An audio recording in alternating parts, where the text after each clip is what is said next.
గుమ్మడికాయ వడియాలని చాలా ఈజీగా, సింపుల్‌గా ఏ విధంగా పట్టాలో నేను ఈ వీడియోలో చూపించేస్తాను. దీనికోసం అయితే ముందుగా గుమ్మడికాయని తీసుకొచ్చి దాని మీద ఉన్న ఆ బూడిద మొత్తాన్ని క్లియర్ చేసేసి మంచిగా వాష్ చేసుకొని చిన్న చిన్న ముక్కల్లా కట్ చేసుకొని పక్కన పెట్టుకోవాలి.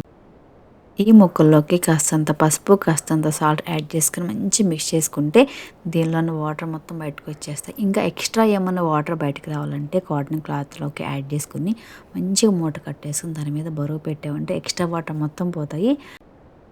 చిన్న మిక్సీ జార్లోకి మన కారానికి తగ్గట్టు గ్రీన్ మిర్చి, అలానే కాస్తంత అల్లము మెత్తగా మిక్సీ పట్టుకోవాలి.